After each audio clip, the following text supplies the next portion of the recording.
السلام علیکم ناظرین، میں ہوں امرین بلوچ اور آپ دیکھ رہے ہیں سوریہ نیوز HD۔ آئیے نظر ڈالتے ہیں آج کی اہم خبروں پر۔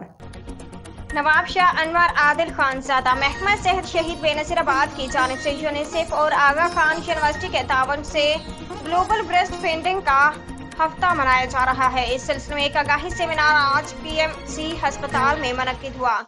سیمینار سے خطاب کرتے district health officer doctor Asad Ullah Dahri, divisional deputy director health services doctor Allah Bakhsh Rajpur, doctor Amina Brohi, Aga Khan university کے کوآرڈینیٹر پیر تاج محمد راشدی اور دیگر نے کہا کہ شہید بے نظیر آباد میں بھی گلوبل بریسٹ فیڈنگ کا ہفتہ منایا جا رہا ہے، جس کا مقصد بچوں کو صحت مند اور تندرست رکھنے کے لیے 6 ماہ تک ماں کا دودھ پلانا لازمی ہے، جس سے بچوں کی صحت پر اچھے اثرات مرتب ہوتے ہیں اور وہ بچے صحت مند رہتے ہیں۔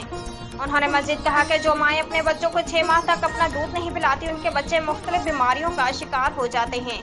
اس لیے ضروری ہے کہ پیدائش سے لے کر 6 ماہ تک بچوں کو صرف ماں کا ہی دودھ پلایا جائے۔